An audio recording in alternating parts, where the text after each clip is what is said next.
Good morning, ladies and gentlemen. Thank y'all for being here. I'm Henry Giles, president of your community college here in this community. This is our latest addition to our campus. We refer to this as our downtown campus, and it's the Evans Academic Building. It has been an academic building for close to 100 years, getting close to 100 years. 1922, it will be 100 years old. We renovated the building and we opened it last year. We have some 500 students who choose to come here for their education versus one of our other locations. We think that number will grow as people in this community get familiar with us being down here and the services we have.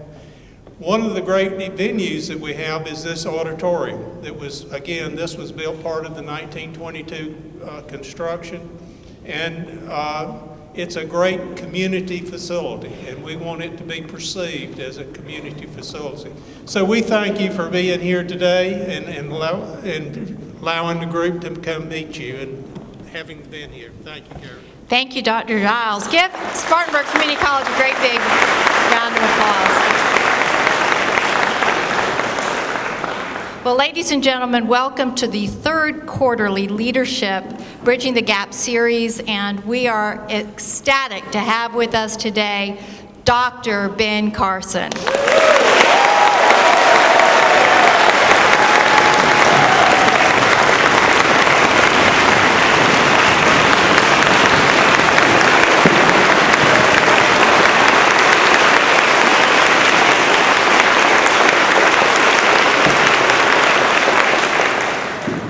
There are so many folks to call out, and I'm going to take personal liberty. We started about 4 minutes early, so I'm going to take advantage of that. We have our current Spartanburg County Councilman, Justin Bradley, here, and just to kind of give you the dichotomy of the pole, so to speak, of Dr. Carson, we also have Bob Rowell, who's the former chairman of County Council, and I won't tell you how many years ago. Will both of you stand up just to give a juxtaposition in terms of age and reach? Where is Bob Rowell? That Dr. Carson has. We have our wonderful Hope Blakely, who is our, where is Hope? I saw her a bit earlier. Hope Blakely, who's here, who is our county clerk, Spartanburg County. And my wonderful friend Sharon West and Hope Blakely both. Sharon, please stand, our county auditor. The truth of the matter is, none of this would be possible without the South Carolina and the Spartanburg County Republican Party. And again, just to give you a juxtaposition, I'd like to call, and he's going to shoot me, Dr. George Graham, who happened to be the chairman of the state party during Carol Campbell's tenure, with Nick Lane, our Spartanburg County chairman. Will both of you stand? Dr. Graham and Nick Lane in the back, ladies and gentlemen.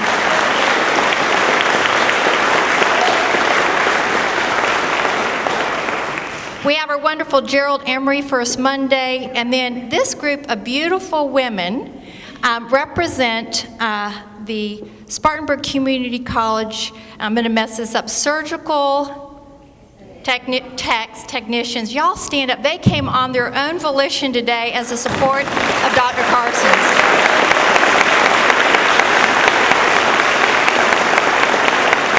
This is the next generation, ladies and gentlemen, entering into the field of medicine. I would be remiss not to call out the folks at Palladian View. We have a lot of folks that volunteered, led by Jan Baxley, who made thousands of calls. Jan, raise your hand. She was up early and late last night. Luke Cannell, that made certain that at 9:40, when I was bottoming out because a couple of our press folks weren't quite here, they were ending up their tenure on air to make sure that we were all calm. Luke could not do this without you, and Jay Sensley and the many others that are here on behalf of Palladian View.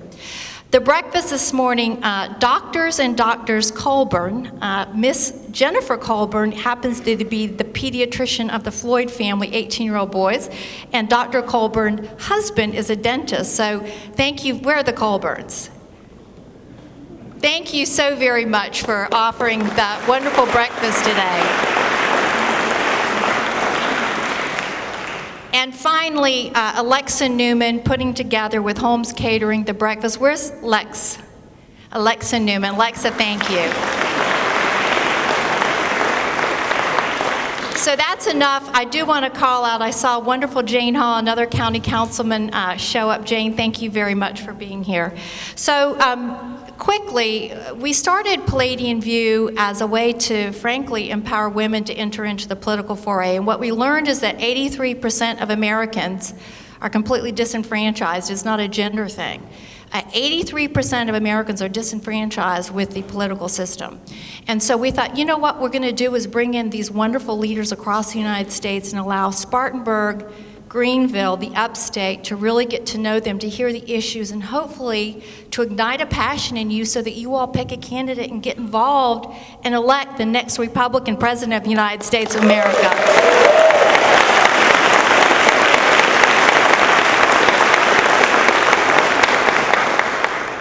So it's now my honor, the format we're going to be following, I'm going to introduce our panelists, then it's my privilege, true privilege, to introduce an American hero, Dr. Ben Carson.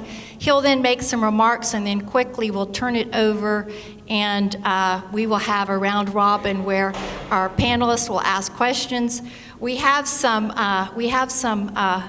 timing boards, and so Jan, I'm going to ask you to come on down here, grab the boards. I'm going to let you sit right up here, and just when you get to the 30-second mark, just go ahead and tell us where we are, and we'll go from there. I think the boards are right down there, if I'm not mistaken. Perfect, and we're going to get started. So let me begin now by introducing our panelists, which is a great portion of today and something that I'm excited about. The president and CEO of the Spartanburg Area Chamber of Commerce, Alan Smith. Alan has been a great voice to the business community, and I can tell you sometimes there are change agents and sometimes there are managers in leadership roles, and he is a true change agent. It's just been a privilege to get to know him. And interestingly, he brought his in-laws, Matt and Jessica Demo, all the way, and children, Gabe Lauren, from Morehead City, North Carolina, to be here today. So where is our probably stand up, y'all are the farthest reaching folks from North Carolina that drove in to see Dr. Ben Carson. Prior to serving as president and CEO, he worked as CEO at Greer Chamber of Commerce, and he is a graduate of East Carolina. Next is Beth, and Beth, to me, I say this every time because I find this a fascinating portion of her history. She grew up in Zambia, which I think is very interesting, as a child of missionaries. So she has, again, a different angle, different beat, and I love the questions that come from Beth, who is a reporter with WYFF News and anchors WYFF News for Today, 4:30 weekdays, and we are just delighted to have her. She incidentally studied broadcast journalism at the University of Illinois.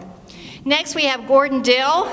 Gordon is part of our long-standing team. Gordon, thank you for being here. Another investigative reporter at WSPA TV, has covered upstate politics for 15 years, anchors 7 on your side, weekdays at 5:30. And he always says he owes everything to his beautiful wife, Beth, and their 2 awesome daughters. Ben Hill is next. Ben, morning anchor at Fox Carolina, served internships with NBC Nightly News with Brian Williams and ABC News Good Morning America in New York. Holly, Ben's wife, served an internship for former First Lady Laura Bush in the White House. So he has studied journalism, political science at Western Kentucky University, and is a die-hard Kentucky basketball fan.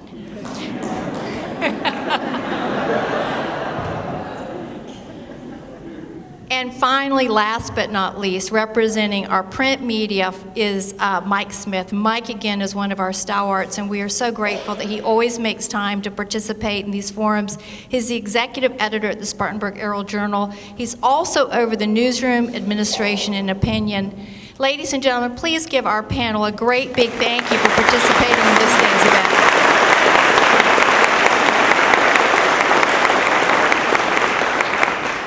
So again, we're going to use a simple format. We'll begin with Dr. Carson. He's going to give us some remarks, and then we're going to go super fast pace. Jan will be sitting here.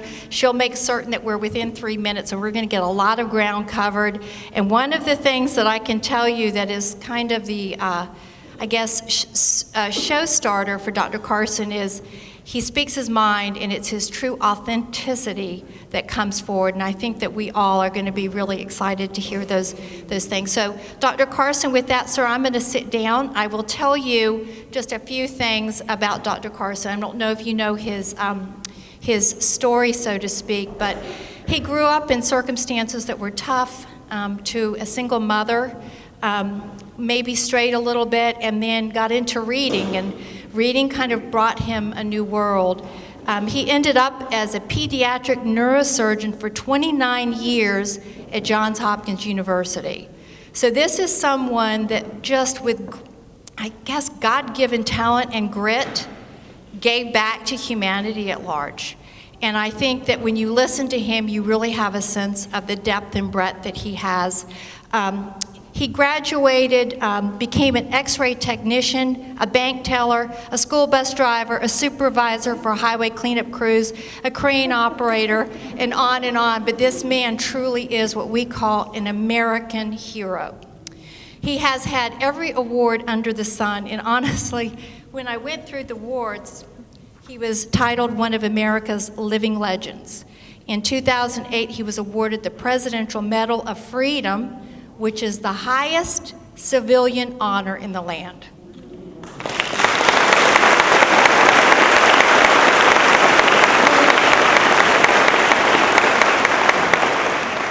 But he's also has great business acumen, serving on the board of directors for numerous entities, including Kellogg, Costco Wholesale Corporation, the Academy of Achievement, and is an emeritus fellow of the Yale Corporation, the governing body of Yale University. In 2004, he was appointed by President George Bush to serve on the President's Council on Bioethics and has spoken twice during the National Prayer Breakfast, lastly in 2013.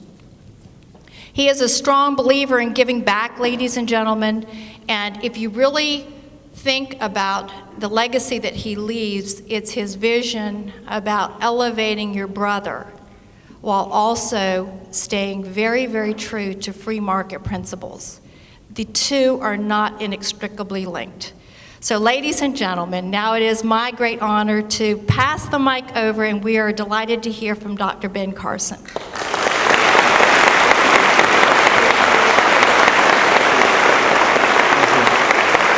Thank you. Can everybody hear okay? All right, good. You know, I was, okay. That's, I hope that's better.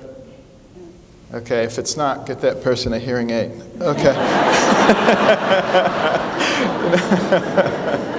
I was going to talk about a couple of things, but, you know, when the panel was being introduced, and they introduced Beth Brotherton, from Zambia, it made me think, I think I'll talk about something different. And I think I'll talk about success. What is true success? Well, I'll illustrate it with a story. In 1997, I was asked to come to South Africa to attempt a separation of type 2 vertical craniopicus twins joined at the top of the head facing in opposite directions. And there had been 13 attempts to separate such twins before, none of which had been successful. So I knew it was going to be a great medical challenge, but it was also going to be a great social challenge because the operation was going to be done at the Medical University of South Africa at Medusa, the only major black teaching hospital in South Africa, always the stepchild throughout apartheid and in the post-apartheid period. And I just thought, this is going to be very, very difficult. I wasn't ready for all that social pressure. And I said, Lord, you're going to have to show me something here because more talented people than me have tried and failed. And as I studied their anatomy on our 3D workbench, a computerized system that gives you a holographic image of the brain, I noticed that the common drainage system was narrower centrally than it was peripherally. And the traditional neurosurgical literature said you should divide them over several operations with weeks to months in between to allow collateral circulation to develop. I felt that we could do it in one operation by concentrating on the area where the drainage was narrow, because new vessels would crop up pretty quickly in that area. And when I explained it to the team, they said, you're the boss, we'll do whatever you want to do. So it was 2 days before New Year's of '98, big sign over the OR, God bless Joseph and Luca Banda. They were having song service and prayer service. I was thrilled. I said, can we bring in a stereo? Because I like to listen to inspirational music while I'm operating. 19 hours into the operation, we were only 3/4 of the way finished. The part that remained was so complex. The blood vessels were entangled, adhesed. It looked impossible. We stopped the operation. We went into conference. I suggested maybe we could cover those vessels over with skin and come back in a few months, and they would have developed enough collaterals that we could then cut through. And the doctors from South Africa and Zambia, which is where the kids were from, said, that's a great idea, but we don't have the ability to keep partially separated twins alive. They'll die. Now I really felt the weight of the world on my shoulders as I went back in there. I didn't have all my sophisticated equipment that I have at Hopkins. I had my scalpel, my surgical loops, and a prayer on my lips. I said, Lord, it's up to you. Started cutting between those blood vessels that were so thin you could see the anesthetic bubbles coursing through, just daring you to make a nick in them. And I remembered the first set of twins we operated on, 60 units of blood. The second, 80 units of blood. And I'm thinking there's not enough blood in South Africa if we get into these vessels. Make a long story short, when I made the final cut that separated those twins, over the stereo system came the Hallelujah Chorus. And everybody had goosebumps. And when we finished the operation after 28 hours, one of the twins opened his eyes and reached for the endotracheal tube. The other one did the same thing. By the time we got to the ICU, within 2 days they were extubated. Within 3 days they were eating. Within 2 weeks they were crawling. And this year they will graduate from high school.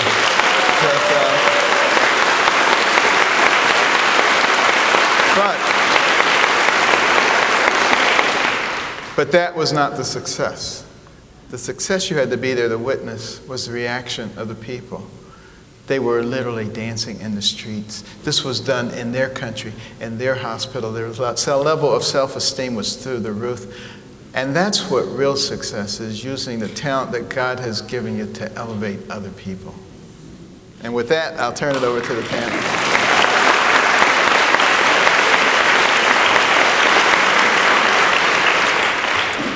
All right, Alan, we'll begin with you, and we'll work our way down, and then next time Beth, and then Gordon, and we'll just go until we complete the time. Jan's got the thing, so Dr. Carson, she'll as soon as you start, that's kind of an obsolete thing, but she'll start you, and then we'll do 3 minutes, and we'll get through a lot. So okay. Thank you very much. Alan, it's all yours, sir. Thank you, and Dr. Carson, welcome to Spartanburg, and thank you, Karen, for letting me follow that story.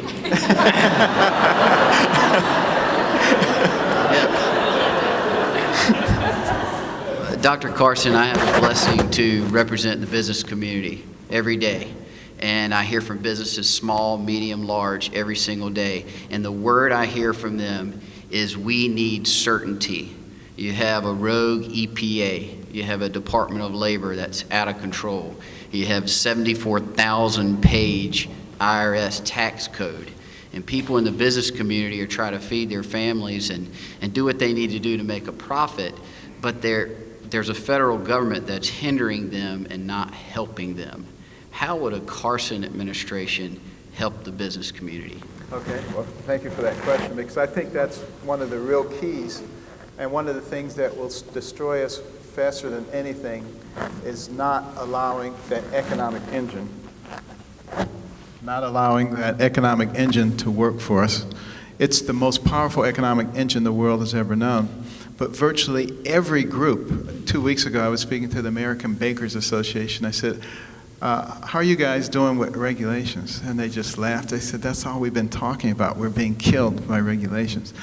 every week dozens of new regulations surrounding business, industry, academia, every aspect of our lives, so that if anybody doesn't cooperate, you just pull the noose on them.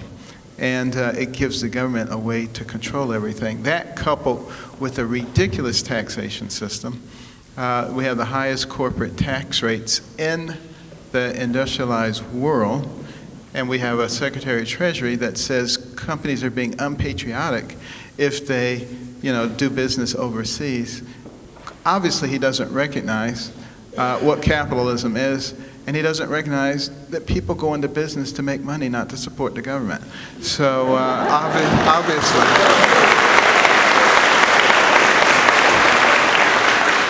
obviously, the key is to create an environment that is conducive to business, not one that drives business away. Trillions of dollars on the sidelines because people are concerned about a government that really does not seem to be for them. So what would a Carson administration do to change all of that? First of all, we would lower the corporate tax rate, bring it in line with others, and would also declare a tax holiday for all of the $2 trillion offshore, because that would be a real stimulus. Remember the other stimulus several years ago that was supposed to do all these great things? Whatever happened to that? I don't know where that money went. But this would be real money that's not coming out of the pockets of the taxpayers that could really give us a major jump start. The other thing that a Carson administration would do is get the stacks and stacks of new regulations, and particularly executive orders, and go through them one by one and see which ones were beneficial, which would be probably not very many, and get rid of those. And also change the tax code for small businesses and individuals. Make it something that's flat and something that's fair. And proportional. I love proportionality because God loved proportionality. You make 10 billion, you pay $1 billion. You make 10, you pay 1. And you get rid of all the deductions and all the loopholes. And that would allow us to have a tax rate that is reasonable, probably somewhere between 10 and 15%. And I don't think people would be going to the Cayman Islands if that was the case. They would be investing their money here. And all it needs is an environment that induces capital investment and entrepreneurial risk-taking. Those are the things that helped America go from nowhere to the top of the world in record time. We declared our independence in 1776. In less than 100 years, we're the dominant economic power in the world. We can recapture that again with just a little bit of common sense.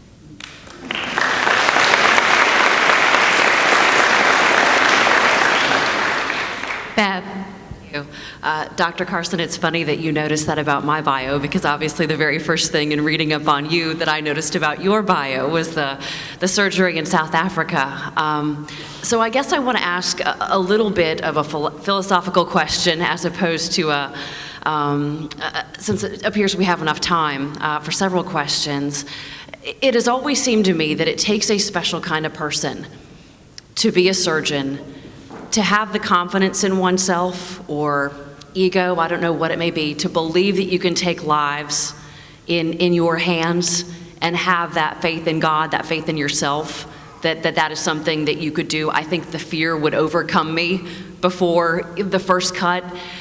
Talk to me about those same skills and how they translate into a person with so much power over a country, and is that amount of confidence / ego a positive thing, or is there a line where that becomes dangerous in terms of an overconfidence in one's own abilities? Okay, that's a good question.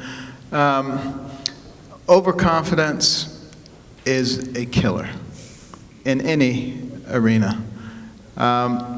Surgeons are known by many to be egotistical people. I don't feel that I'm an egotistical person. And I don't, this is going to surprise you, I don't like the sight of blood either.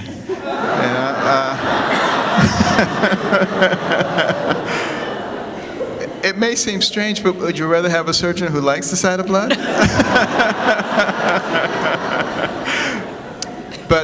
But I do like the results. You know, I may not necessarily like opening someone's head, but I love to see the results of it. And yes, it does require a certain amount of confidence to do that. But, you know, I realized a long time ago where it was coming from. You know, when I first became director of pediatric neurosurgery at Johns Hopkins, and I was thinking, I said, you're a tough dude. I said, man, came out of Detroit, inner city, went to Yale, University of Michigan, Hopkins. At age 33, you're chief of pediatric neurosurgery. All these people coming to see. I said, you are good. And then, How could you not? and then, and then a little boy showed up from Georgia, 4 years old, had been diagnosed with an inoperable brainstem tumor. And you know, barely breathing, barely moving, eyes crossed, unable to handle his secretions. And I saw the scan, and it was this ugly tumor. And I said to the parents, there's nothing I can do about this. And they said, Doctor, we were directed here by the Lord because we would find a Christian neurosurgeon who could help our son. I said, but there's nothing that can, they said, Doctor, the Lord. And I said, look, I'll tell you what, I'll have the radiologist do an MRI, and MRIs were new at that time, and maybe they'll show us something the CAT scans didn't show us. And they did an MRI, the radiologist all said the same thing, inoperable brainstem tumor. I came back and told them, I said, I'm sorry, you know. They said, but doctor, the Lord.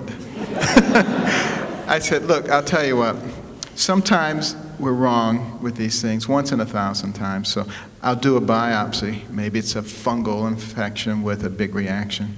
Took him to the OR, did the biopsy, it came back high-grade glioma, very malignant tumor. Fully expected that that boy would continue to deteriorate and die, and I told the parents all the platitudes, and only the Lord knows best, but they said, thank you, doctor, but the Lord. And fully expected that boy to get worse and die, but you know, he started getting better. And I said, what's going on? Let's do another MRI. And we did. And there was still an ugly tumor, but I could see a little ribbon of tissue off to the side. And I said, maybe there's real normal brainstem, and this is outside, and it just crushed the brainstem, and we should go back in. And they said, by all means. And I went back in, peeled it away under the microscope layer by layer. When I got to the last layer, the brainstem was there. It was intact. Took it out. Make a long story short, that boy walked out of the hospital and today is a minister. But,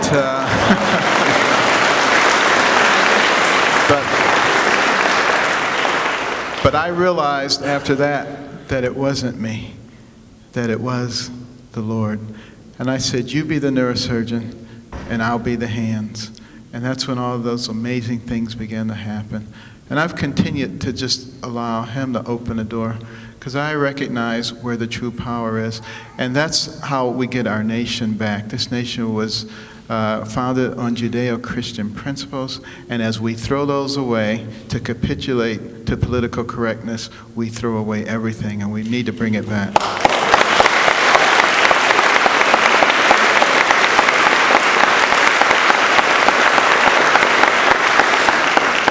Now Gordon gets to follow that. Yeah, good luck, Gordon.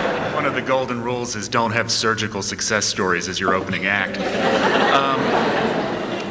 I wonder, one of the most consistent criticisms we hear of President Obama is his foreign policy, described sometimes as inconsistent, maybe unsuccessful. Can we afford to have another foreign policy novice in the White House? No, we cannot afford to have a foreign policy novice. And I actually recognize that it is very important in foreign policy to have expertise. Doesn't mean that you know the president of every country and where they were born and when they made an alliance.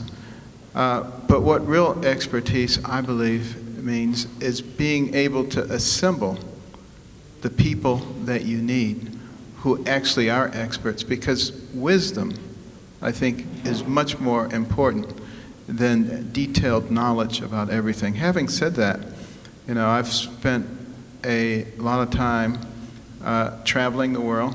I've been to 57 different countries, and have learned an enormous amount about world history. I can probably tell you a lot more than you want to know about Islam, and about the various factions, and about Russia. And because those are areas that are threatening us, I'm learning a lot about China right now. But no matter how much I learn, I will never know as much as the experts. And I think what is much more important is to be able to sit down with people who really have a thorough understanding, hear what they have to say, integrate that with wisdom, ask God to give you more wisdom, listen to the American people, understand what is good for our nation, and to be able to integrate all that into a plan. Another quick story, there was one set of conjoined twins, and we were going to separate them at Hopkins, and I realized that we had the top-notch neurosurgery department in the world with tremendous vascular surgeons, skull-based surgeons, tissue surgeons. And so I formulated a plan where we slotted each team of neurosurgeons in when we got to the part of the operation that was their area of expertise. And, not caring who got the credit, we were literally 10 hours ahead of schedule. And that's how you do things. You bring people in who really know what they're doing. You get them focused on the problem. And you're going to solve the problems much better than if you think you know everything.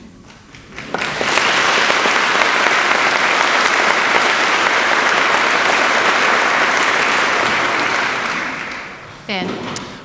Doctor, going off of your story with the patient regarding the brain tumor, you've often said that it's a good idea for physicians, scientists, people who have to make decisions on empirical data to get involved in politics.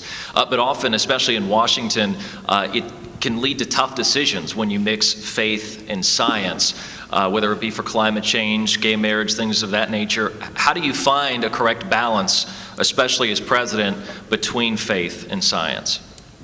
I don't personally have any problem with faith and science.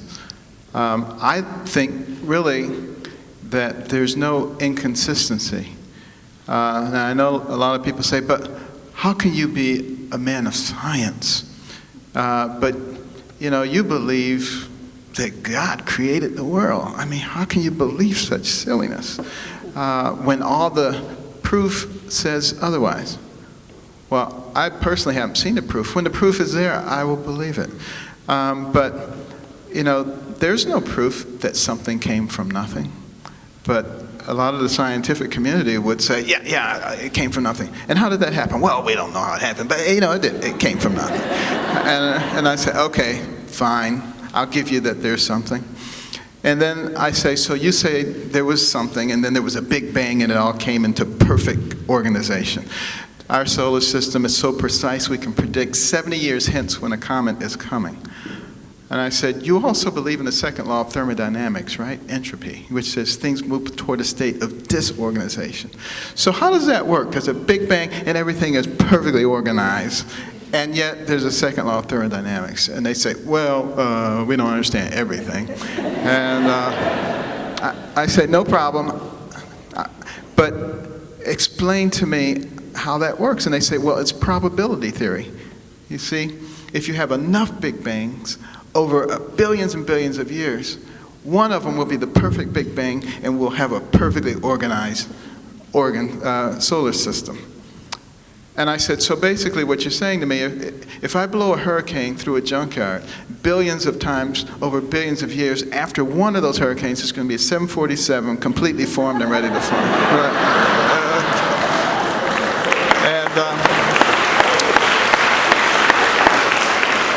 And I say, you know what? I'm not going to denigrate you for your faith. You're welcome to. I don't have that much faith. And then I was having a debate out in Hollywood, and it was about faith and science, and on the other side was a guy named Richard Dawkins. Some of you know who that was, the war's foremost evolution. He thinks anybody who believes in God is a total moron. And, after the conversation, I said to him, you know what? You win. Because you've convinced me of one thing. I came from God, and you came from a monkey.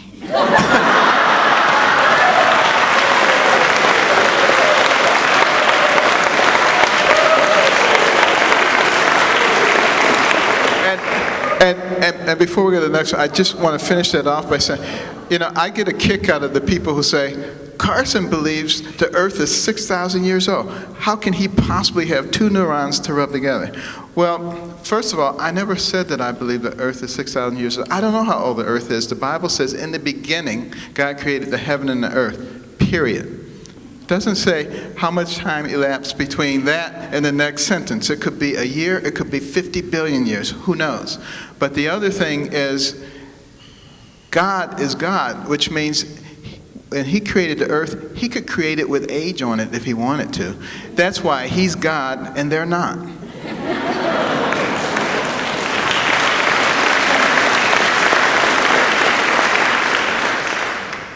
Mike. Dr. Carson, after the killing of Walter Scott by a police officer in North Charleston last week, you said that that was such a clear-cut case that it would give law enforcement a chance to show which side they come down on. What's your assessment of what we've seen since then? Are you satisfied with the reactions? I haven't seen any law enforcement people from across the nation come to the defense of that police officer. They've all roundly condemned it, which is what I would expect. I have an opportunity to speak to law enforcement people across this nation, and the vast majority of them are wonderful people and are people that you can trust. Yeah, even on our way over here, we were following a police officer, and a couple of people in the car said, "This is not the right way." But you know what? We kept following him. He got us here to the right place. Okay, but that is not to say that police aren't human beings. They're just like everybody else, and you have rotten ones, just like you have rotten everything. Okay, but to try to condemn a whole profession on the basis of the ones who do rotten things, I think is absolutely wrong. And just try to imagine one day with no police. What do you think that day would be like? I mean, people would come in your house and they would say, "I like that TV. I'm taking it." And they would say, "Better still, you get out. I'm taking the house." I mean, it would be the Wild West all over again. Everybody would have guns trying to protect their property, shooting each other. It would be total chaos. And the fact that there are people in our society who are willing to put their lives on the line to protect you, your rights, and your property, I think we should be very grateful for that, and we should thank the police every day.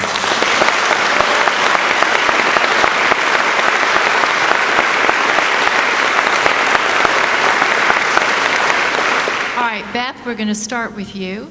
Round robin, so it's your turn. Great, thank you. I guess I'd like to ask a follow-up question just in relation to the North Charleston situation. I think some folks found it somewhat ironic that it was a southern city that reacted so quickly, that reacted in this way when you look at things that happened in Missouri, even police brutality instances in California. Does it say anything about where we are as South Carolina in terms of a state and progressing, or is it just that one group of people did the right thing this time? Well, there's no question that this group acted swiftly and correctly. And, I hope that is a characteristic of South Carolina. I've been very impressed by the level of common sense that I've seen in this state, which it sometimes doesn't exist in some other places. But, what I'm hoping is that throughout our nation, the people everywhere, north, south, east, west, red states, blue states, will start thinking for themselves. Will start analyzing things for themselves, because the people who founded our nation said that our system and our freedoms are based upon a well-informed and educated populace. And if we ever became other than that, that the nature of the country would quickly change. Why did they say that? Because they knew that people who were not well-informed could be easily manipulated by dishonest politicians and dishonest media. And unfortunately, there are dishonest politicians around today. And there is biased media around today. I am hopeful, and I'm seeing signs of it, that many in the media are starting to wake up and recognize that if the country goes off the cliff, they're going off with it. So you can't necessarily just, align yourself with one group. The reason that the press is the only business in the United States that is protected by our Constitution is because the founders recognize that the press is supposed to be the ally of the people, not the ally of the Republicans or the Democrats.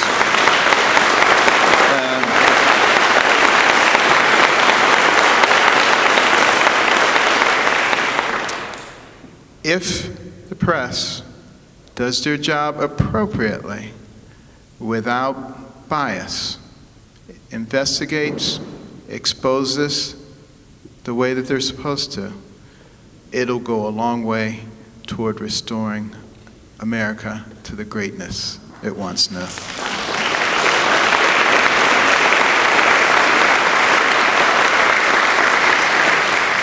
Kind of threw that one back our way. It's interesting, I didn't plan this question, but you mentioned the day without police, everyone would have guns to protect their property. Doctor, you're in Spartanburg, South Carolina. They've got guns and they're protecting their property.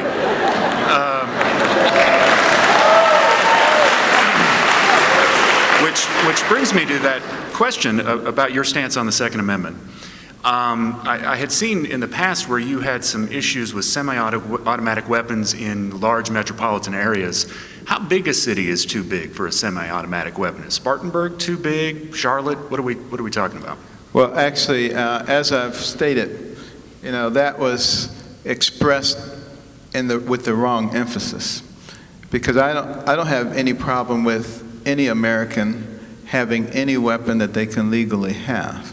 That's what the Second Amendment is for, and that's what it talks about. What I was referring to is, all the carnage that I've seen, and all the operating that I've seen, that's been caused by those weapons falling in the wrong hands. But I've subsequently had multiple conversations with the NRA leadership and with a lot of people who knew a lot more about it than I did. And, I have try to make it very clear to people that the Second Amendment is there for a very important reason. Number one, to make sure that the citizens could assist the military in case of invasion. And to think that that is far-fetched, all you have to do is go to the Middle East and see some of the things that are happening there. And I have a friend who's a missionary doctor, called me 2 weeks ago quite distressed. He was over in Iraq and went back to one of the villages that they had helped in before, and it was desolate. ISIS had gotten there before them, killed all the men, taking the women captive. I mean, if those people had had the ability to defend themselves, maybe that wouldn't have happened. But to think that we are completely isolated from that, I think is silly, particularly knowing that there are cells in this country right now. But the most important reason for the Second Amendment was so that our people could protect themselves in case our government went off the rails and started thinking that it could dominate the people. And, you know, we think that that is far-fetched. But, you know, you look at what's happened historically to nations where the government did become tyrannical. What did they do first? Get rid of people's guns, get rid of people's gun rights. And, you know, it was Thomas Hobbes, the English philosopher of the 17th century, when talking about tyranny in Europe, he said, it will never occur in America because American citizens have guns and they won't let it happen.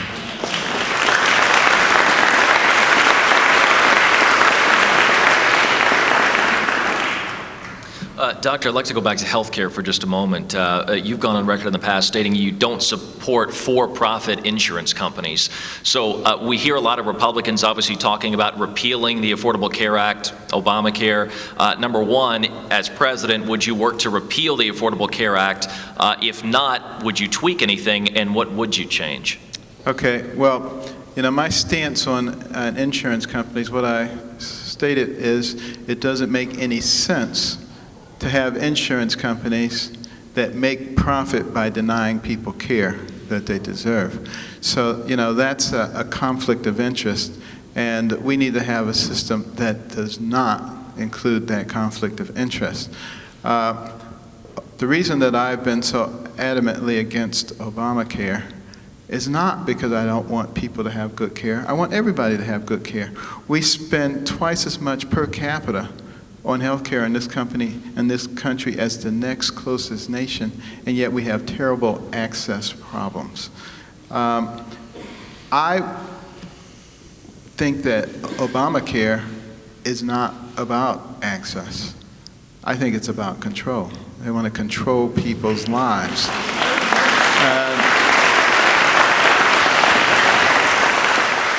Otherwise, they would have recognized that 85% of people already had health care that they were satisfied with, and there were only 15%. And you could have covered those people with a lot less money than went into this whole program. That's a fact. So, having said that, I never like to complain about anything without having an alternative. And that's why I've advocated the use of health savings accounts, that you get the time of birth and you keep until you die.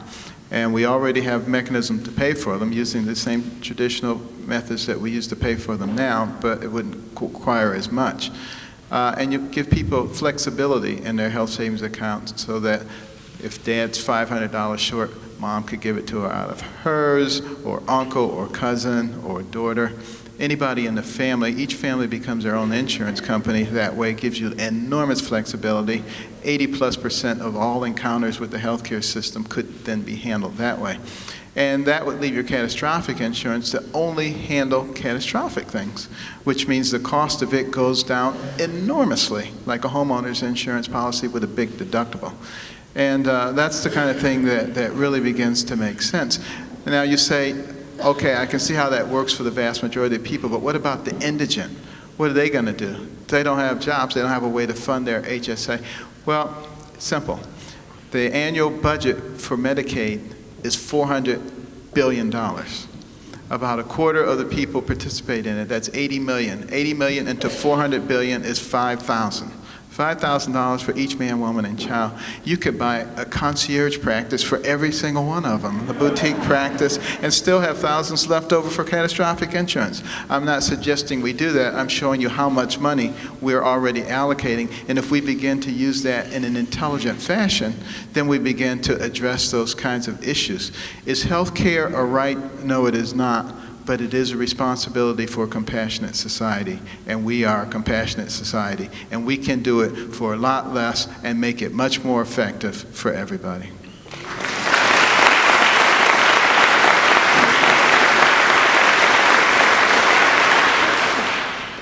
Dr. Carson, you have said that you wish as much attention was paid to the rights of Christians as to gay rights.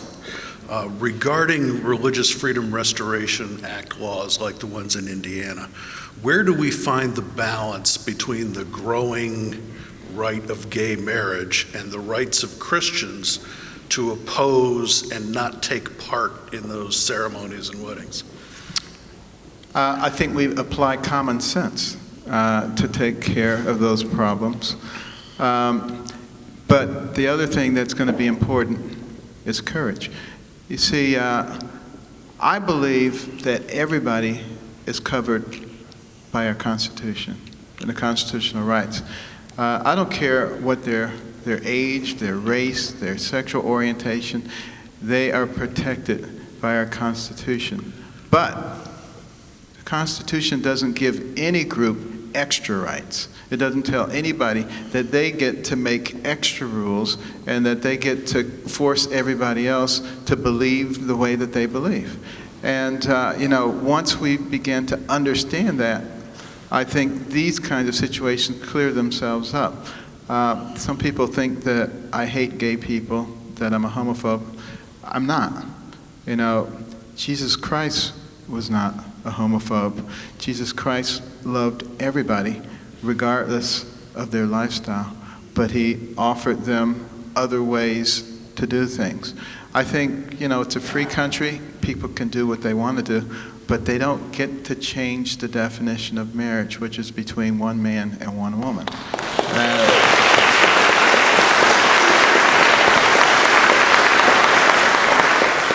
And I'm concerned by the fact that we're not paying attention to the Constitution the way we should. The Constitution tells us that civil matters should be handled at the state level, not at the national level. And the reason for that is because there is direct responsibility of the legislators and the judicial people to the people of that state. They have to be elected, they have to be approved. When you go up to the federal level, that's no longer the case. Those people have lifetime appointments. They could care less what the people think. That's why the system was set up like that. It was also set up with congressional oversight of all the so-called inferior courts. That means any court less than the Supreme Court, congressional oversight. Congress actually has the right to rein in judges who don't abide by the will of the people. And what we the people have got to do is insist that Congress carry out their duties. Because ultimately, we are at the pinnacle of power, and we get to decide what kind of nation we want to have and what the rules are. And if we abandon our responsibility, the void will be taken up by others, and they may not necessarily do what we the people want them to do.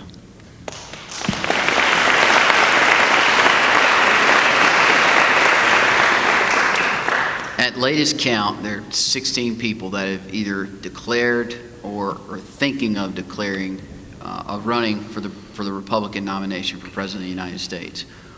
Why is Ben Carson more qualified, ready than the other 15? Well, I don't know that I am. That will be a decision that will be made by the people. And I feel that, as long as God continues to open the doors, I will go through them. Ultimately, it will be the decision of the people, but I think it is incredibly important that we choose the best candidate, because we must win in 2016. We cannot have another progressive who gets in there and appoints 2 or 3 Supreme Court judges who are left-leaning activists, because that will change the nature of this country forever.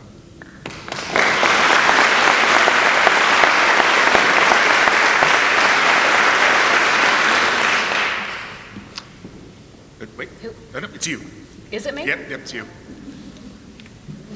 Look at that genius on the panel.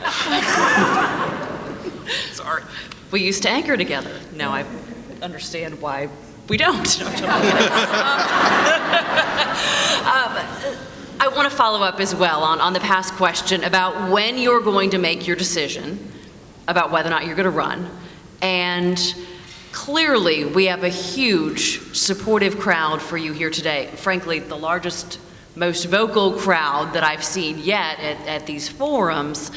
But how do you practically, realistically translate groups like this in a country that seems to be heading a different direction into electability, into support? Is it one major person backing you?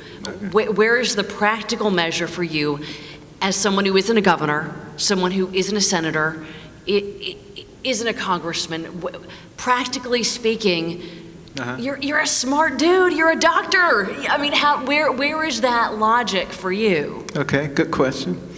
The logic for me lies in the fact that I'm in 6 states a week, and all over the country, incredibly large, record-breaking crowds, enthusiastic people everywhere.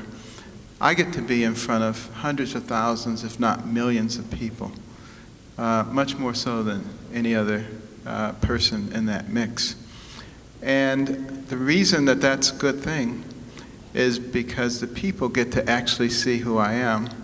They don't have to take the interpretation of the media, and particularly the left-wing media, who has made it their business to knock me out because they don't want people to hear me. They certainly don't want me to get to the debates so that people can say, wow, that's not the guy they said he was. I don't like that. But you know, I always say, if God be for you, who can be against you? And you don't really have to worry about those kinds of things.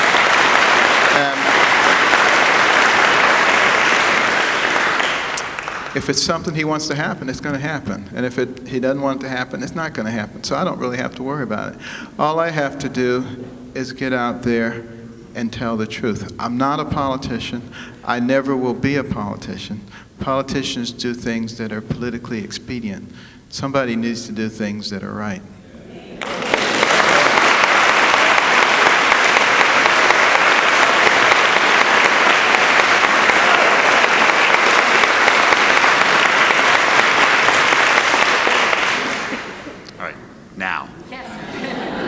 Sorry about that. Beth mentioned this is, I think, the biggest crowd we've had so far, maybe comfortably.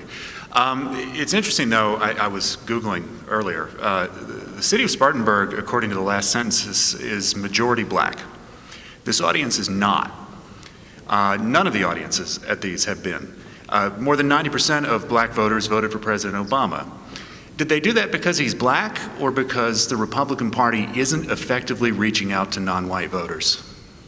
I believe the latter is the case. They really have not reached out in a very big way, and I believe that needs to change. You know, last Wednesday I was in New York speaking at Al Sharpton's National Action Network.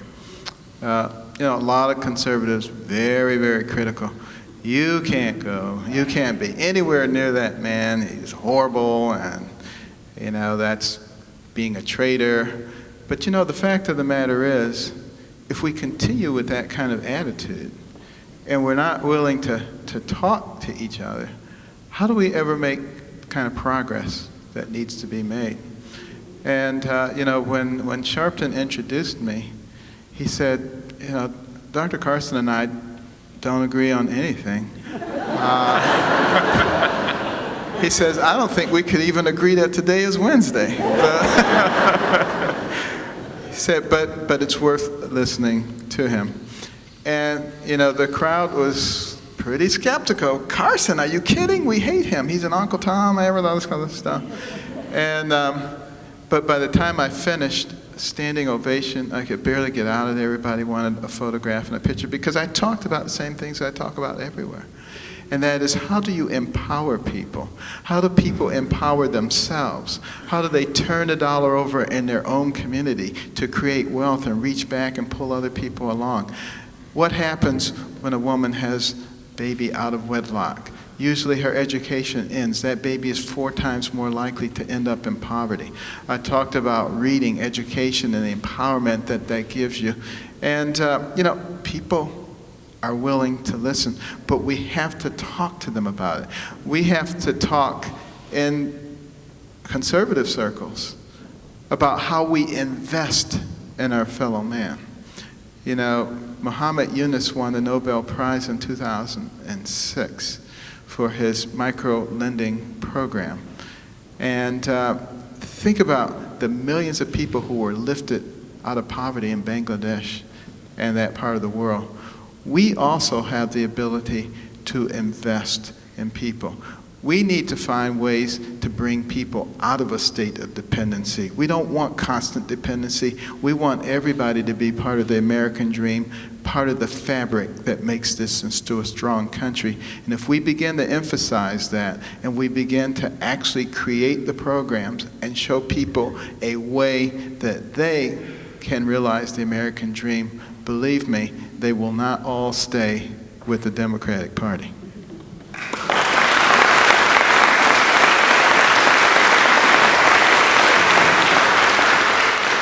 Doctor, a couple of founding principles for conservatives are free enterprise, deregulation, and concern to companies, mostly a hands-off approach. That being said, a lot of major corporations across this country aren't paying women the same as they pay men. Equal pay for equal work. Yesterday, the president was just up the road in Charlotte praising the idea of equal pay for equal work. Obviously, it looks like the nominee on the Democratic side will be Mrs. Clinton, who will obviously support that.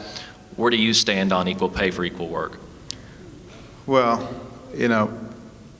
my life would not be what it is without my mother.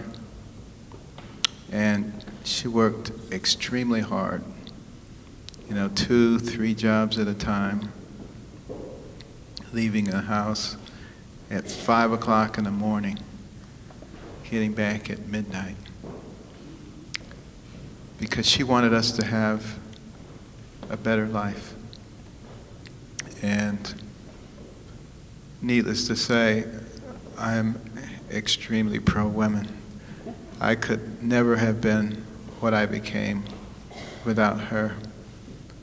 And I have the most wonderful wife anybody could ever have. And in my medical career, my office manager is a superstar. Even when I retired, I took her with me. My senior PA started when I was chief resident, worked for me my entire career, retired the day I retired, helped me build the pediatric neurosurgery division. It was the 2 of us. And I could have never done it without her. And, women throughout my life have been important. And I don't think you would find a stronger advocate for equality in every aspect for women.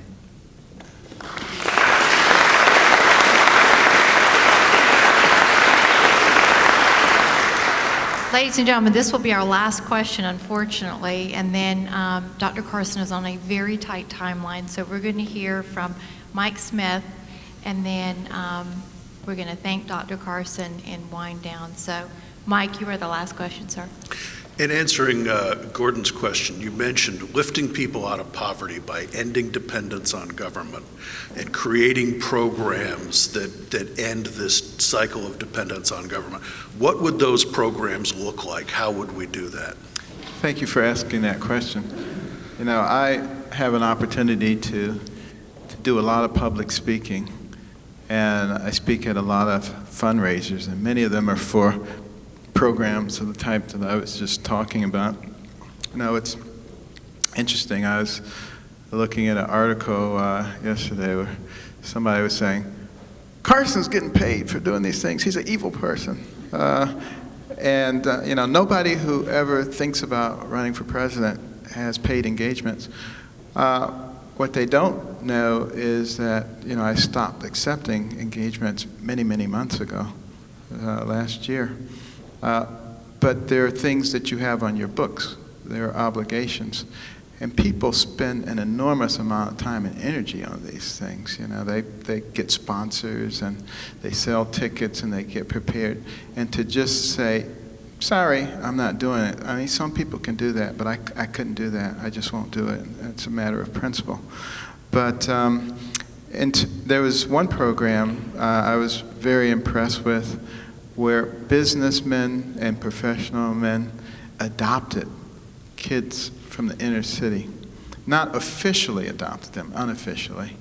Brought them into their world, showed them what kinds of things were possible.